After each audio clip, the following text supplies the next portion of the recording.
Did you know that Wall Street investors can pay up to $100,000 a month for early access to Trump's posts on Truth Social, including posts that can move markets and rattle policy debates before the public ever sees them? That's the heart of a federal lawsuit now trying to stop Donald Trump and Trump media from turning public power into private profit. And at the center of it all is a simple, unsettling question. When a former president posts about tariffs, war, or the economy, should a select group be able to buy that information first? Watchdogs say this is not just another media story. It is a test of whether a president's voice, even after leaving office, can be packaged as a premium financial product.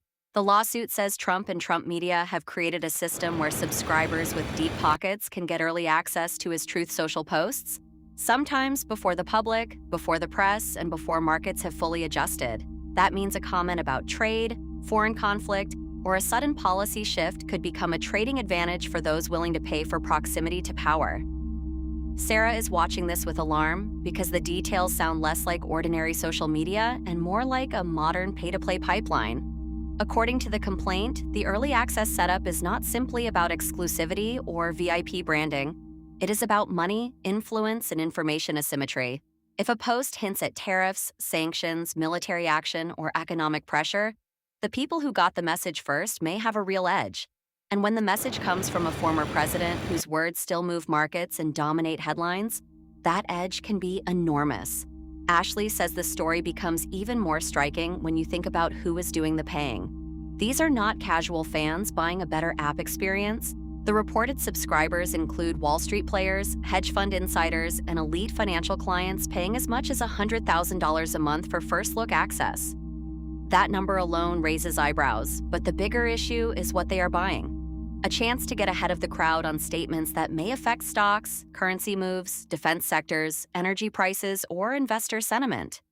In Ashley's view, that is not just premium content. That is market-sensitive access. Nia sees something even deeper here, something that goes beyond trading and into ethics. If a man who has held the nation's highest office can use his public profile, political power, and policy influence to create a paid information channel for the wealthy, then where does the line between public service and private enrichment actually exist? The lawsuit argues that Trump's arrangement is a form of corruption in plain sight, a way of monetizing the office itself even after leaving it. And for critics, that is what makes the case so explosive. It is not simply about one platform. It is about whether public authority can be converted into a subscription business. The plaintiffs say Trump media is helping build that business model, and they want a federal court to shut it down. Their argument is that the arrangement gives special treatment to people who can afford to pay, while ordinary Americans only see the posts after the privileged few have already had a chance to react, trade, and profit. They say that creates an unfair system where access to politically important speech is effectively sold to the highest bidder. And because the posts can shape markets and public debate, the complaint says the harm is not theoretical. It is immediate, financial, and deeply corrosive. Trump media, for its part, is expected to defend the practice as a legitimate business decision and a protected form of speech and media distribution. Supporters may argue that Truth Social is a private platform, that subscription tiers are common online, and that users are simply paying for earlier access the same way people pay for premium features elsewhere. They may also argue that Trump, like any public figure, has the right to communicate with supporters on his own terms and that the lawsuit is an attempt to punish his speech and business success. But the constitutional stakes go far beyond platform design. The First Amendment is being invoked on both sides, and that is what makes this so complicated. Trump and Trump media may say the government cannot tell them how to distribute speech or how to structure private service. The plaintiffs may respond that the issue is not censorship, but the commercial exploitation of political communication in a way that distorts access and invites corruption.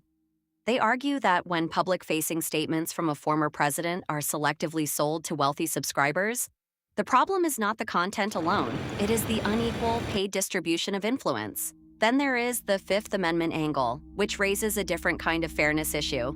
The lawsuit suggests that this scheme could amount to an arbitrary and improper use of power that denies equal treatment and turns official influence into a private benefit for a favored class of paying customers. In plain English, the claim is that the government, or a former government figure with outsized political authority, should not be able to create a system where a select few can buy privileged access to potentially market-moving information while everyone else is left behind. That is why this case is drawing so much attention. If the plaintiffs win, it could reshape how political figures use social platforms, how premium access is sold, and how far a former office holder can go in monetizing influence. If Trump media wins, it could signal that the courts are willing to tolerate a new kind of hybrid business model, one where political speech, media subscriptions, and financial advantage overlap almost seamlessly. What to watch next is whether the court treats this as a narrow business dispute or as a broader warning about corruption and democratic fairness. Watch for whether judges focus on free speech, on market manipulation, or on the unequal sale of access to a former president's words. Watch for how the early access system is described in the filings, and whether evidence shows posts were timed or framed in ways that benefited paying insiders before the public could respond. Because the final warning is this: if public office can be transformed into a subscription tier, then the price of influence may no longer be measured in votes or trust, but in dollars, access, and first looks.